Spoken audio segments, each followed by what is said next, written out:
pilares do tratamento do TDAH.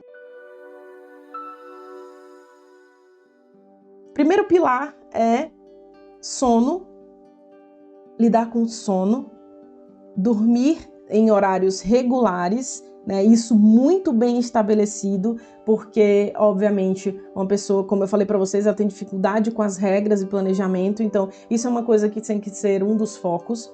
Segunda coisa, a dieta de um indivíduo com diagnóstico vai ser importante, porque muito se foca no estimulante, no metilfenidato, né, mais conhecido como Ritalina, ou nos outros estimulantes anfetaminas que tem, né, Venvance, que é uma das marcas bem conhecidas, tem outros também como Junev, que é outra marca, não gosto de falar as marcas, mas são os estimulantes mais comuns. Ritalina é muito conhecido, é o mais conhecido de todo mundo, muita gente foca no estimulante.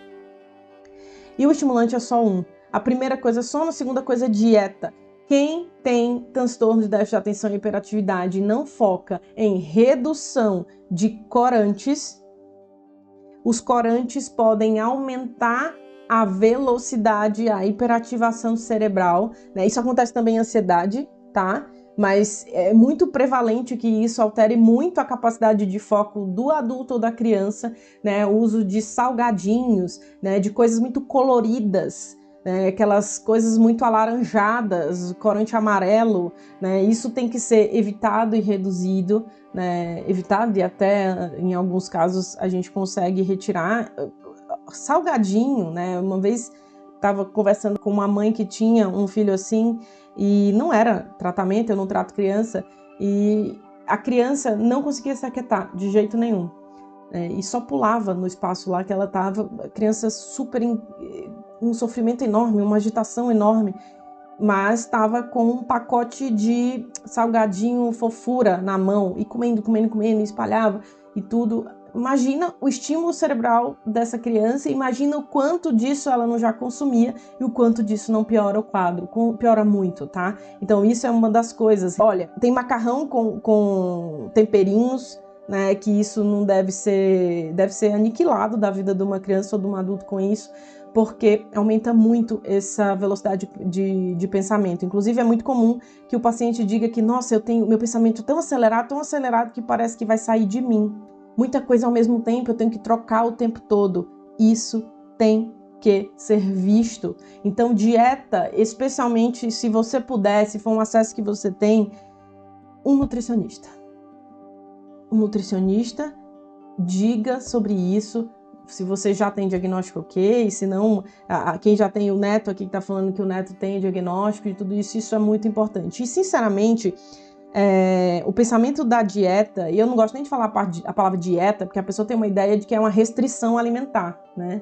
E eu não gosto dessa ideia de que é uma restrição, porque quanto mais você imagina, você pensa sobre restrição, mais o cérebro fica pensando, nossa, eu não posso, né? É um reajuste dessa alimentação baseado nisso, porque também tem que ser observado uma coisa.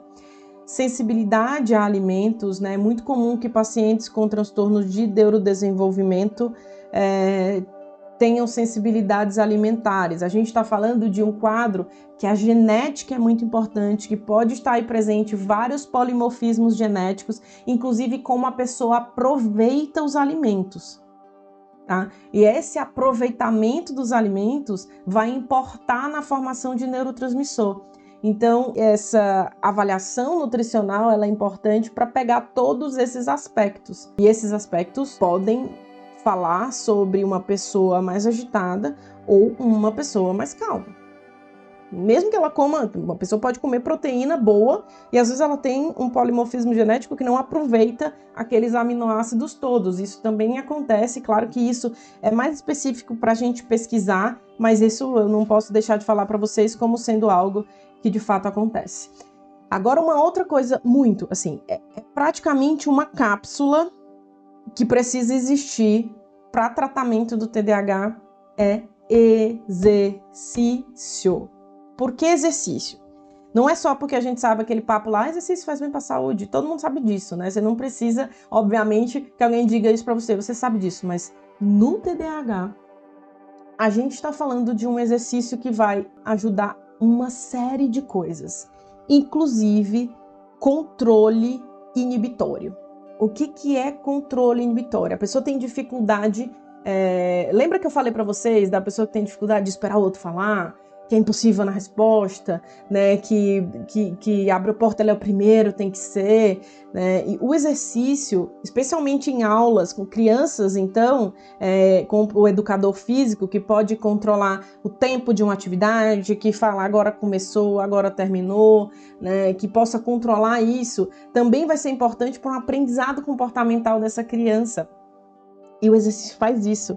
Né, ele vai ajudar, inclusive, na socialização dessa criança, né, que tem mais dificuldade. Às vezes o coleguinha critica, ai, fulano é assim, ela vai começar a reduzir a excitação, reduzir a agitação, né, e, consequentemente, melhorar o desempenho nas atividades do dia a dia. Esse desempenho nas atividades do dia a dia, gente, exercício é uma das coisas que mais melhora, às vezes sobrepõe no início do tratamento. Se você não tiver, nossa, eu não consigo mudar, não consigo ir numa nutricionista, não consigo fazer determinadas coisas agora.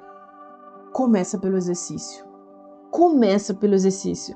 Porque ele vai ajudar uma série de coisas. A melhorar a detoxificação via fígado. E como eu falei que os contaminantes ambientais das próprias comidas pioram isso, ele vai aumentar, facilitar esse detox, acelera isso. Ele vai aumentar a dopamina cerebral, o estímulo de dopamina cerebral nesse circuito de recompensa e melhorar foco, independente de medicamento. Tá? Nesse momento que eu tô falando. Ele vai melhorar a interação social dessa pessoa. E aí eu faço um parêntese de pessoas que acabam dizendo, eu não vou, fulano tá agitado e ele vai para educação física ou vai para uma atividade física, mas ainda tá agitado, acho melhor tirar do exercício porque tá muito acelerado. Pelo contrário, tem casos que a gente tem que aumentar o exercício. Mudança de tipo de atividade. Se a criança ou o adulto entedia com determinado tipo de atividade, eu vou dizer para você, não faça um exercício que você não curte, que você não... O mínimo, né, que a pessoa não curte nenhum, mas assim, não fazer, não é indicado que faça algo que a pessoa não tem qualquer prazer. Precisa procurar algo que goste para poder conseguir fazer essa manutenção. E por que eu falo que seria bom com o educador físico, se assim você puder? Por causa da regra, por causa do monitoramento. Isso tanto para adulto quanto para criança. A presença de um monitoramento, de regras estabelecidas, de monitoramento externo mais rígido, faz com que a pessoa consiga cumprir mais aquilo e, consequentemente, diminua a disfunção dela nas atividades. E ela consegue cumprir. Isso funciona, obviamente, você deve perceber que supervisionado a gente funciona melhor, né? No TDAH, mais ainda. Sabe aquela história na escola que diz assim, se você não prestar atenção, você não... A criança já é agitada, digamos que ela já é uma criança que tem diagnóstico de TDAH, aí a punição você não vai para a educação física. Isso não faz o menor sentido. Na verdade, essa criança não funciona no esquema da punição. O circuito dela tem dificuldade de cumprir isso. Quanto mais você mantiver essa criança no exercício e ajudá-la na interação com as outras, a gente sabe que alguns profissionais não sabem lidar com esse tipo de criança, né, que tem essa disfunção, que tem esse transtorno do neurodesenvolvimento, portanto acaba tendo esse tipo de conduta. Mas é o contrário, se ela deve estar com dificuldade em relação ao timing das outras crianças, ao timing do que é estabelecido na aula, e aí não está dando certo com ela, precisa adaptar algumas coisas para todo mundo, inclusive junto com ela, para que ela consiga cumprir. Isso é importante. E assim, existem professores, educadores físicos que entendem sobre disso muito bem e que adaptam as coisas. Você tem que fazer adaptações mesmo importantes pensando no circuito daquela criança para que ela consiga, tá? Então, não é tirando do exercício que vai melhorar, muito pelo contrário, né? A gente tem quadros de criança que precisam fazer de manhã, aí vai para a escola, volta e faz outro. Fez natação de manhã, no fim da tarde ela faz judô, e isso, inclusive, fazendo com que ela consiga, com o ajuste alimentar, com o exercício, diminuindo doses de remédio, às vezes não necessitando do remédio, dependendo da disfuncionalidade, ou diminuindo dose, porque senão, nesses quadros, as pessoas só aumentam a dose do medicamento e a criança vai ficando cada vez mais, não, mas agora ela tá focada, dentro dela é um turbilhão, né?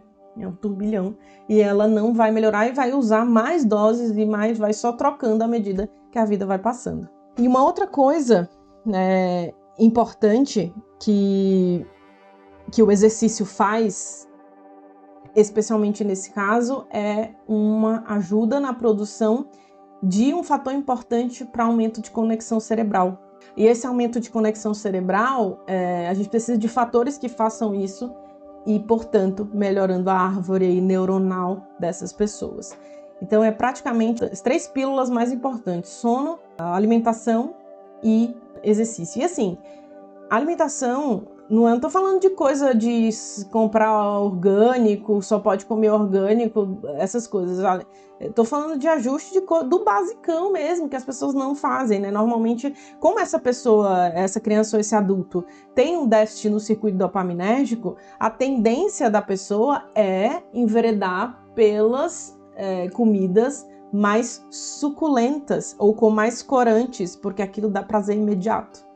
Né? E ela precisa disso com frequência. Então, é mais difícil. Por isso precisa fazer uma mudança e a família andando junto. E aí é importante a família andar junto. E se eu falei que a herdabilidade é alta, de repente, a mudança da alimentação daquele indivíduo, mudando todo mundo, vai ajustando de todo mundo, tendo uma alimentação mais saudável, com menos tudo isso que eu falei, incluindo trigo e leite, né, de vaca. Para muitos casos muda muito isso, especialmente gente muito alérgica. Você começa a mudar a família, e a própria família vai melhorando de outros sintomas. E diz, nossa, depois que a gente mexeu aqui, por causa do fulaninho, eu tô melhor.